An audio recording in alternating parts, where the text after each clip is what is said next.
ओम शांति 27 जुलाई 2026 प्रातः मुरली बाबा कहउछंती मिठे बच्चे सारा दुनिया रे तुम परी भाग्यवान केही नाहंती। तुमे राजऋषि अट। तुमे राजत्व करिबा पाई राजयोग शिक्षा करुछ। सारा दुनिया रे तुम परी भाग्यवान केही नाहंती। तुमे राजऋषि अट। तुमे राजत्व करिबा पाई राजयोग शिक्षा करुछ।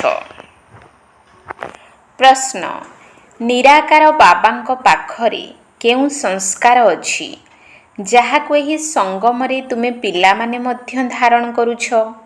निराकार बाबांक पाखरे केउ संस्कार अछि जाहाको एही संगमरे तुमे पिलामाने मध्य धारण करुछ।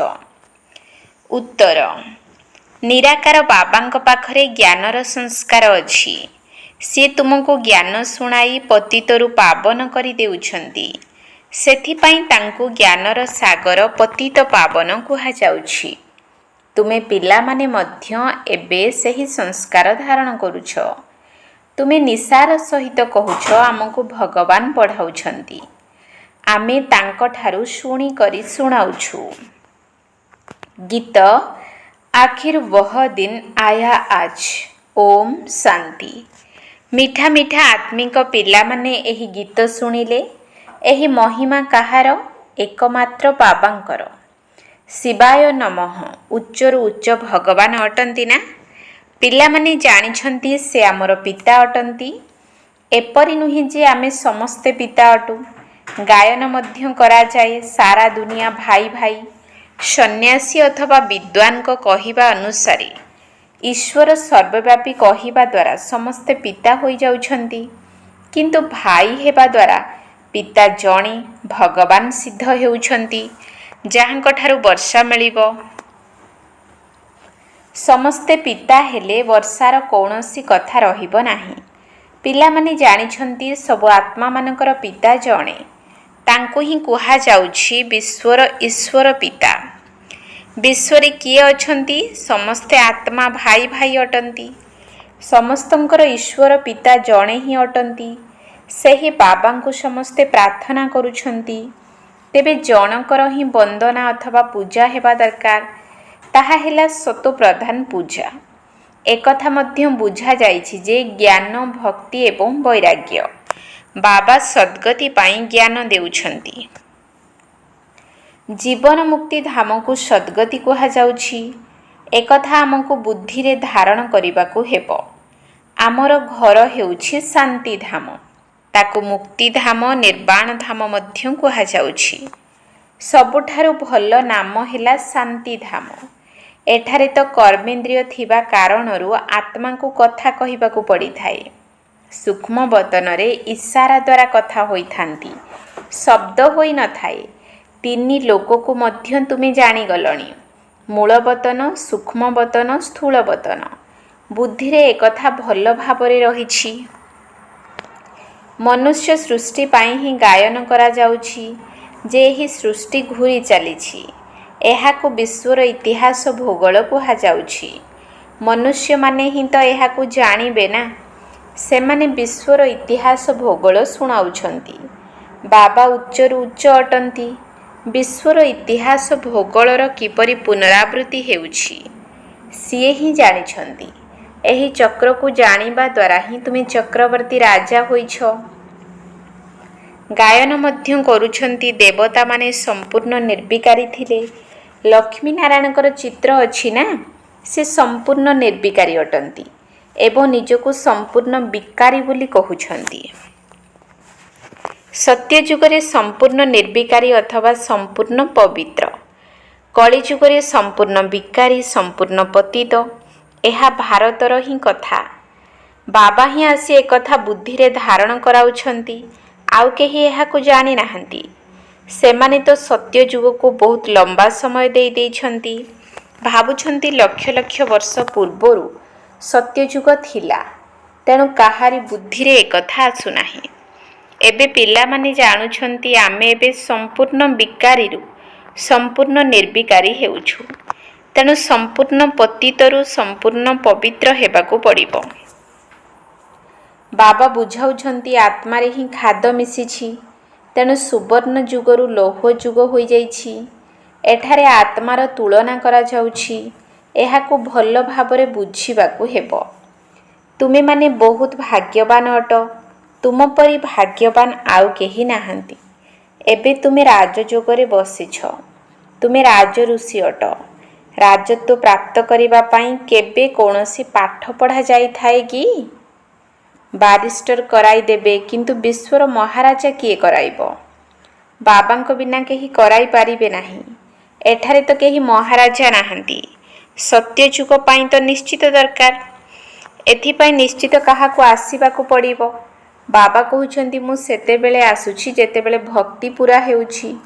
ଏବେ ଭକ୍ତି ପୂରା ହେଲା, ଆଉ କୌଣସି କଥା ଏଥିରେ ଉଠାଇ ପାରିବ ନାହିଁ। ଆମକୁ ବାବା ପାଠ ପଢ଼ାଉଛନ୍ତି, ଏହି ନିଶା ରହିବା ଦରକାର। ଆମ ଆତ୍ମାମାନଙ୍କୁ ନିରାକାର ବାବା ପରମପିତା ପରମାତ୍ମା ଶିବ ପଢ଼ାଉଛନ୍ତି। ଶିବଙ୍କୁ ତ କେହି ଜାଣିନାହାନ୍ତି। ଏବେ ତୁମେମାନେ ଜାଣୁଛ। ବାବା ପୁଣି ଥରେ ସ୍ୱର୍ଗର ରାଜତ୍ୱ ସ୍ଥାପନ କରୁଛନ୍ତି। ଆମେ ତାଙ୍କୁ ମହାରାଜନ ଶ୍ରୀ ନାରାୟଣ ଓ ମହାରାଣୀ ଶ୍ରୀ ଲକ୍ଷ୍ମୀ କହୁଛୁ। ଭକ୍ତି ମାର୍ଗରେ ସତ୍ୟନାରାୟଣଙ୍କର କାହାଣୀ ଶୁଣାଇଥାନ୍ତି। ଅମର କଥା ଏବଂ ତିଜ୍ରିର କଥା ବି ରହିଛି।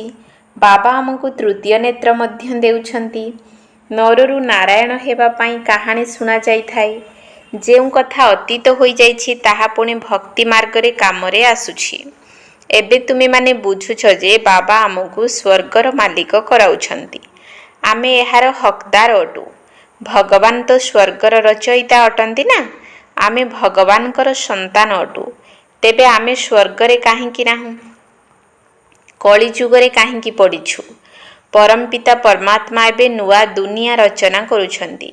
ଭଗବାନ କ'ଣ କେବେ ପୁରୁଣା ଦୁନିଆ ରଚନା କରିବେ? ପ୍ରଥମେ ନୂଆ ଦୁନିଆ ସ୍ଥାପନ କରୁଛନ୍ତି, ତାପରେ ପୁରୁଣା ଦୁନିଆର ବିନାଶ କରାଇବେ। ତୁମେ ଜାଣିଛ ଆମେ ସତ୍ୟଯୁଗ ପାଇଁ ରାଜ୍ୟ ନେଉଛୁ। ସତ୍ୟଯୁଗରେ କେଉଁମାନେ ରହିବେ? ସେଠାରେ ଏହି ଲକ୍ଷ୍ମୀ ନାରାୟଣଙ୍କର ବଂଶାବଳୀ ହେବ ଏବଂ ଆହୁରି ମଧ୍ୟ ରାଜାମାନେ ରହିବେ ନା, ଯାହାର ଚିହ୍ନ ହେଲା ବିଜୟମାଳା। ପିଲାମାନେ ଜାଣିଛନ୍ତି ଯେ ଏବେ ଆମେ ବିଜୟମାଳାରେ ଗୁନ୍ଥା ହେବା ପାଇଁ ପୁରୁଷାର୍ଥ କରୁଛୁ। ଦୁନିଆରେ ମାଳାର ଅର୍ଥ କେହି ଜାଣିନାହାନ୍ତି ଯେ ଏହା କାହିଁକି ପୂଜା କରାଯାଇଥାଏ। ଉପରେ ଥିବା ଫୁଲ କିଏ? ମାଳାକୁ ଗଡ଼ାଇ ଗଡ଼ାଇ ଫୁଲକୁ ନମସ୍କାର କରି ପୁଣି ଥରେ ମାଳା ଗଡ଼ାଇଥାନ୍ତି। ଏଥିପାଇଁ ମାଳା ଗଡ଼ାଇଥାନ୍ତି ଯେ ବୁଦ୍ଧି ବାହାର ଦୁନିଆକୁ ଚାଲି ନ ଯାଉ। ଭିତରେ ରାମ ରାମର ଧୁନ୍ ଲଗାଇଥାନ୍ତି, ଯେପରି ବାଜା ବାଜିଥାଏ। ବହୁତ ଅଭ୍ୟାସ କରିଥାନ୍ତି। ଏସବୁ ହେଲା ଭକ୍ତି ମାର୍ଗର କଥା।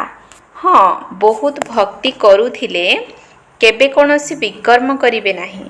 ବହୁତ ଭକ୍ତି କଲାବାଲାଙ୍କ ପାଇଁ ଭାବନ୍ତି ଯେ ଏ ବହୁତ ସତ୍ୟବାଦୀ ହୋଇଥିବେ। ମନ୍ଦିରରେ ମାଳା ରଖାଯାଇଥାଏ। ମାଳା ଗଡ଼ାଇବା ସମୟରେ ମୁଖରେ ରାମ ରାମ କହିଥାନ୍ତି। ବହୁତ ଲୋକ ଭାବନ୍ତି ଯେ ଭକ୍ତି କରିବା ଦ୍ୱାରା ପାପ ହୋଇନଥାଏ। କହନ୍ତି ନବଧା ଭକ୍ତି କରିବା ଦ୍ୱାରା ମନୁଷ୍ୟ ପାପ ମୁକ୍ତ ହୋଇଯାଇଥାନ୍ତି, କିନ୍ତୁ ଏପରି କିଛି ବି ହୋଇନଥାଏ।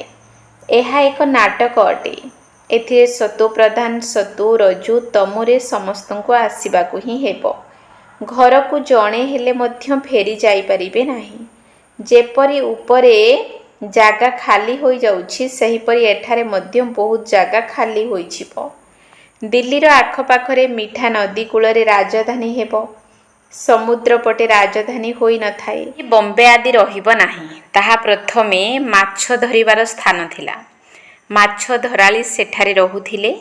ଏବେ ତ ସମୁଦ୍ରକୁ କେତେ ଶୁଖାଇ ଦେଇଛନ୍ତି। ପୁଣି ମଧ୍ୟ ସେଠାରେ ମାଛ ଧରା କେନ୍ଦ୍ର ହେବ। ସତ୍ୟଯୁଗରେ ତ ବମ୍ବେ ରହିବ ନାହିଁ। ସେଠାରେ କୌଣସି ପାହାଡ଼ ଆଦି ବି ରହିବ ନାହିଁ। କେଉଁ ଆଡ଼େ ଯିବା ଦରକାର ପଡ଼ିବ ନାହିଁ।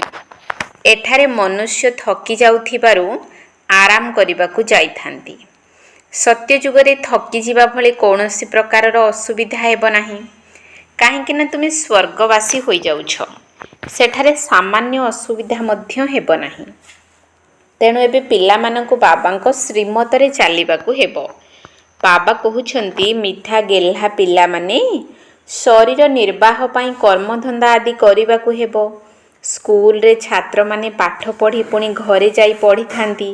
ଘରର କର୍ମଧନ୍ଦା ବି କରିଥାନ୍ତି, ଏହା ମଧ୍ୟ ସେହିପରି ଅଟେ।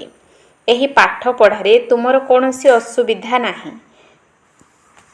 ହଦ୍ର ପାଠପଢ଼ାରେ କେତେ ବିଷୟବସ୍ତୁ ରହିଥାଏ, ଏଠାରେ ତ ଗୋଟିଏ ପାଠ ଏବଂ ଗୋଟିଏ ହିଁ ପଏଣ୍ଟ ରହିଛି, ମନ୍ମନା ଭବ। ଏହାଦ୍ୱାରା ତୁମର ପାପ ନାଶ ହେବ। ଭଗବାନ ବାଚ ଅଟେ ନା? ସେମାନେ ଭାବୁଛନ୍ତି ଭଗବାନ ଦ୍ୱାପରରେ ଗୀତା ଶୁଣାଇଥିଲେ, କିନ୍ତୁ ଦ୍ୱାପରରେ ଶୁଣାଇ କ'ଣ କରିବେ? ଶ୍ରୀକୃଷ୍ଣଙ୍କ ଚିତ୍ରରେ ବହୁତ ଭଲ କଥା ଲେଖା ହୋଇଛି। ଏହି ଲଢ଼େଇ ନିମିତ୍ତ ଅଟେ। ସମସ୍ତେ ମୃତ୍ୟୁବରଣ କଲେ ଯାଇ ମୁକ୍ତି ଜୀବନ ମୁକ୍ତିକୁ ଯିବେ, କେବଳ ଲଢ଼େଇରେ ମରିବେ ନାହିଁ। ଅନେକ ପ୍ରକାରର ପ୍ରାକୃତିକ ବିପର୍ଯ୍ୟୟ ମଧ୍ୟ ହେବ, ତେଣୁ ପିଲାମାନଙ୍କୁ କୌଣସି ପ୍ରକାରର ଦୁଃଖ ହେବା ଅନୁଚିତ। ମନୁଷ୍ୟମାନଙ୍କର ହୃଦଘାତ ହେଲେ ସେଥିରେ କୌଣସି ଦୁଃଖ ହୋଇନଥାଏ। ମୃତ୍ୟୁ ହେବ ତ ଏହିପରି, ବସି ବସି ହୃଦଘାତ ହେଲା ଆଉ ସମାପ୍ତ। ଡାକ୍ତର ଆସିବା ପୂର୍ବରୁ ଆତ୍ମା ବାହାରି ଯାଇଥାଏ। ଏବେ ତ ସମସ୍ତଙ୍କର ମୃତ୍ୟୁ ହେବ। ପଛକୁ ନା ଡାକ୍ତରଖାନା ନା ଡାକ୍ତର ରହିବେ, ନା କ୍ରିୟା କର୍ମ କରିବା ବାଲା ରହିବେ। କିଛି ବି ହେବ ନାହିଁ। ସମସ୍ତଙ୍କ ପ୍ରାଣ ଶରୀରରୁ ବାହାରି ଯିବ। ମୂଷଳ ଧାରାରେ ବର୍ଷା ହେବ। ମୃତ୍ୟୁ ପାଇଁ କୌଣସି ବିଳମ୍ବ ହେବ ନାହିଁ। ଚେଷ୍ଟା କରୁଛନ୍ତି ଏଭଳି ବମ୍ ତିଆରି କରିବୁ ଯେ ମନୁଷ୍ୟ ତୁରନ୍ତ ମରିଯିବେ। ଏଭଳି ବମ୍ ତିଆରି କରୁଛନ୍ତି। ବମ୍ ତିଆରି କରିବାରେ ଉନ୍ନତି କରିଚାଲିଛନ୍ତି। ଏହା ଡ୍ରାମାରେ ନିର୍ଦ୍ଧାରିତ ହୋଇ ରହିଛି। ଡ୍ରାମାରେ ଏହି ପୂର୍ବ ପ୍ରସ୍ତୁତି ଖେଳ ରହିଛି। ସେଥିପାଇଁ କଳ୍ପକଳ୍ପ ବିନାଶ ହେଉଛି। ସତ୍ୟଯୁଗରେ ତୁମର ଏହି ଜ୍ଞାନ ରହିବ ନାହିଁ। ବାବାଙ୍କୁ ହିଁ ଏଠାକୁ ଆସି ଜ୍ଞାନ ଦେବାକୁ ପଡ଼ିବ। ସ୍ଥାପନା ହୋଇଗଲା ପୁଣି ଜ୍ଞାନର କଥା ରହିବ ନାହିଁ। ପୁଣି ଯେବେ ରାବଣ ରାଜ୍ୟ ଆରମ୍ଭ ହେବ, ତେବେ ଭକ୍ତି ବି ଆରମ୍ଭ ହେବ। ଏବେ ଭକ୍ତି ପୂରା ହେଉଛି। ଏବେ ତୁମକୁ ଯୋଗ ବଳ ଦ୍ୱାରା ପବିତ୍ର ହେବାକୁ ପଡ଼ିବ। ପବିତ୍ର ହେବା ଦ୍ୱାରା ହିଁ ସୁଖ ଧାମ ଶାନ୍ତି ଧାମକୁ ଯାଇପାରିବ। ଚାର୍ଟ ବି ରଖିବାକୁ ପଡ଼ିବ। ଏକଥା ତ ବୁଝି ଯାଇଛ। ଆମକୁ ବାବାଙ୍କୁ ସ୍ମରଣ କରି ତମୋ ପ୍ରଧାନରୁ ସତୋ ପ୍ରଧାନ ଏହିଠାରେ ହିଁ ହେବାକୁ ପଡ଼ିବ। ଏପରି କୌଣସି ଶାସ୍ତ୍ର ଆଦିରେ ଲେଖା ହୋଇନାହିଁ। ପିଲାମାନେ ଗୀତ ଶୁଣିଲେ ଆଖିର୍ ବୋହ ଦିନ ଆୟା ଆଜ। ଯେବେ ଭାରତବାସୀ ପୁଣି ରାଜାମାନଙ୍କର ରାଜା ହେଉଛନ୍ତି, ରାଜାମାନଙ୍କର ରାଜା ଅଥବା ମହାରାଜା ହେଉଛନ୍ତି, ପଛକୁ ତ୍ରେତା ଯୁଗରେ ରାଜାରାଣୀ ହେବେ। ପୁଣି ଯେଉଁମାନେ ପୂଜ୍ୟ ମହାରାଜା ମହାରାଣୀ ଥିଲେ, ସେମାନେ ଦ୍ୱାପରରେ ବାମ ମାର୍ଗରେ ଆସି ପୂଜାରୀ ହୋଇଯାଉଛନ୍ତି। ନିଜେ ହିଁ ପୂଜ୍ୟ, ନିଜେ ହିଁ ପୂଜାରୀ ହେଉଛନ୍ତି। ବାବା କହୁଛନ୍ତି ମୁଁ ପୂଜାରୀ ହେଉନାହିଁ, ଦେବତାମାନେ ପୂଜ୍ୟ ହୋଇଥାନ୍ତି, ମୁଁ ହେଉନାହିଁ। ନା, ମୁଁ ପୂଜାରୀ ହେଉଛି। ଭାରତବାସୀ ଦେବୀ ଦେବତାମାନଙ୍କର ମନ୍ଦିର ତିଆରି କରି ତାଙ୍କର ପୂଜା କରୁଛନ୍ତି। ଲକ୍ଷ୍ମୀନାରାୟଣ ଯିଏ ପ୍ରଥମେ ପୂଜ୍ୟ ଥିଲେ, ସେମାନେ ପୁଣି ଭକ୍ତି ମାର୍ଗରେ ଶିବ ବାବାଙ୍କର ପୂଜାରୀ ମଧ୍ୟ ହେଉଛନ୍ତି। ଯେଉଁ ଶିବ ବାବା ମହାରାଜା ମହାରାଣୀ କରାଇଥିଲେ, ତାଙ୍କର ପୁଣି ମନ୍ଦିର ତିଆରି କରି ପୂଜା କରୁଛନ୍ତି। ବିକାରୀ ମଧ୍ୟ କେହି ତୁରନ୍ତ ହୋଇଯାଇନଥାନ୍ତି, ଧୀରେ ଧୀରେ ହୋଇଥାନ୍ତି। ଦେବତାମାନଙ୍କର ବାମ ମାର୍ଗର ଚିହ୍ନ ମଧ୍ୟ ଦେଖାଉଛନ୍ତି। ଯିଏ ପୂଜ୍ୟ ଲକ୍ଷ୍ମୀନାରାୟଣ ଥିଲେ, ସେ ପୁଣି ପୂଜାରୀ ହୋଇଯାଇଛନ୍ତି। ପ୍ରଥମେ ଶିବଙ୍କର ମନ୍ଦିର ତିଆରି କରୁଛନ୍ତି। ସେ ସମୟରେ ପୂଜା କରିବା ପାଇଁ ହୀରାକୁ କାଟି ଶିବଲିଙ୍ଗ ତିଆରି କରୁଥିଲେ। ଏକଥା କେହି ବି ଜାଣିନାହାନ୍ତି ଯେ ପରମାତ୍ମା ଛୋଟ ବିନ୍ଦୁ ଅଟନ୍ତି। ଏକଥା ତୁମେ ଏବେ ବୁଝୁଛ ଯେ ସିଏ ବଡ଼ ଲିଙ୍ଗ ରୂପ ନୁହନ୍ତି। ମନ୍ଦିର ତ ବହୁତ ତିଆରି କରିବେ। ରାଜାଙ୍କୁ ଦେଖି ପ୍ରଜା ମଧ୍ୟ ଏହିପରି କରିବେ। ପ୍ରଥମେ ଶିବ ବାବାଙ୍କର ପୂଜା ହେଉଛି, ତାକୁ କୁହାଯାଉଛି ଅବ୍ୟଭିଚାରୀ ସତୋ ପ୍ରଧାନ ପୂଜା। ପୁଣି ସତୋ ରଜୋ ତମୋ ଦେଇ ଆସୁଛନ୍ତି। ତୁମେ ରଜୋ ତମୋରେ ଆସିଥିବାରୁ ତୁମର ନାମ ମଧ୍ୟ ହିନ୍ଦୁ ରଖିଦେଇଛନ୍ତି। ଅସଲରେ ତୁମେ ଦେବୀ ଦେବତା ଥିଲ। ବାବା କହୁଛନ୍ତି ତୁମେ ଅସଲରେ ଦେବୀ ଦେବତା ଧର୍ମର ଅଟ, କିନ୍ତୁ ତୁମେ ବହୁତ ପତିତ ହୋଇଯାଇଛ। ସେଥିପାଇଁ ନିଜକୁ ଦେବତା ବୋଲି କହିପାରୁନାହଁ, କାହିଁକି ନା ତୁମେ ଅପବିତ୍ର ଅଟ। ହିନ୍ଦୁ ନାମ ତ ବହୁତ ପଛରେ ଆସିଛି। ଏବେ ତୁମେ ଜାଣୁଛ ଆମେ ହିଁ ପୂଜ୍ୟ ଥିଲୁ। ଏବେ ସଙ୍ଗମ ଯୁଗରେ ନା ପୂଜ୍ୟ ଅଛୁ ନା ପୂଜାରୀ। ତୁମେ କ'ଣ କରୁଛ? ଶ୍ରୀମତ ଦ୍ୱାରା ପୂଜ୍ୟ ହେଉଛ ଏବଂ ଅନ୍ୟକୁ ମଧ୍ୟ କରାଉଛ। ତୁମେ ହେଲ ବ୍ରାହ୍ମଣ। ତୁମର ଆତ୍ମା ପବିତ୍ର ହୋଇଯାଉଛି। पूरा पवित्र हेले एही पुरुणा शरीर छाड़िबाकू पड़िब। बाबा कहउछंती एहा बिल्कुल सहज। बुढ़ी माता मानकर धारणा हेउनाही। बाबा कहउछंती एकथा तो बुझुछ जे आमे आत्मा अटु, आत्मारे ही भल अथवा मंद संस्कार रही थाए। आत्मा जहा कर्म करि थाए ताहा पर जन्मरे भोगिबाकू पड़ी थाए। बाबा मध्य आत्मा मानक सहित कथा हेउछंती। बाबा कहउछंती हे पिल्ला माने आत्म अभिमानी हुओ। निराकार शिव बाबा निराकारी आत्मा मानकू पाठ पढ़ाउछंती। निराकार बाबांक पाखरे ज्ञानर संस्कार अछि। तांकर तो निजर शरीर नाही, से ज्ञानर सागर पतित पावन अटंती। तांक पाखरे समस्त गुण रहिछि। बाबा कहउछंती मु आसी तुम मानकू पवित्र कराउछि। जुक्ति भी केते सहज, गोटिए अक्षर मनमना भव। केवल मते मने पकाओ, एहा द्वारा ही तुमर विकर्म विनाश हेब। एकथा मध्य जानिछ जे एबे आमे ब्राह्मण अटु, पुणी सूर्यवंशी, चंद्रवंशी, वैश्य, शूद्रवंशी हेबु। आमे ही एही 84 जन्मर चक्ରରେ आसुछु। उपरु तळकु ओह्लाइबा पई बाबा आसिबे। वास्तव रे एही सृष्टिर चक्र घूरी चलीछि। एही सृष्टि पुरुणा हेउछि, पुणी बाबा नुआ दुनिया करिबाकू आसुछंती। एही कथा तो बुद्धि रे रहुछि ना, एही चक्र बुद्धि रे रहिबा उचित। एबे तुमे स्वदर्शन चक्रधारी हेउछ, पुणी जाई सत्य जुगरे चक्रवर्ती राजा हेब। अच्छा, मीठा मीठा सिकिलधे संतान मानक प्रति माता पिता बाप दादांकर मधुर स्नेह संपन्न शुभेच्छा एवं सुप्रभात। आत्मिक पितांकर आत्मिक संतान मानकू नमस्ते। आत्मिक संतान मानकर आत्मिक बाप दादांकू नमस्ते नमस्ते नमस्ते, सुप्रभात। धारणा पाई मुख्य सार। 1 नंबर पॉइंट, श्रीमत आधार रे पूज्य हेबाकू पड़िबो। आत्मारे जो खराब संस्कार आसी जाइछि ताकू ज्ञान जोग द्वारा समाप्त करिबाकू पड़िबो। संपूर्ण निर्विकारी हेबाकू पड़िबो। श्रीमत आधार रे पूज्य हेबाकू पड़िबो। आत्मारे जो खराब संस्कार आसी जाइछि ताकू ज्ञान जोग द्वारा समाप्त करिबाकू पड़िबो। संपूर्ण निर्विकारी हेबाकू पड़िबो। 2 नंबर पॉइंट, शरीर निर्वाह अर्थे कर्म करी मध्य पाठ पढ़िबाकू हेबो एवं पढ़ाइबाकू हेबो। जोग बल द्वारा पवित्र होई राजपद नेबाकू हेबो। शरीर निर्वाह अर्थे कर्म करी मध्य पाठ पढ़िबाकू हेबो एवं पढ़ाइबाकू हेबो। जोग बल द्वारा पवित्र होई राजपद नेबाकू हेबो। वरदान, निजर श्रेष्ठ स्थिति द्वारा माया को निज आगरे नतमस्तक करुथिबा सर्वोच्च पदर अधिकारी हुओ। निजर श्रेष्ठ स्थिति द्वारा माया को निज आगरे नतमस्तक करुथिबा सर्वोच्च पदर अधिकारी हुओ। जेपरि महान आत्मा माने केबे भी काहा निकटरे नतमस्तक हुअंती नाही, बरं तांको आगरे समस्ते नतमस्तक होइथांती।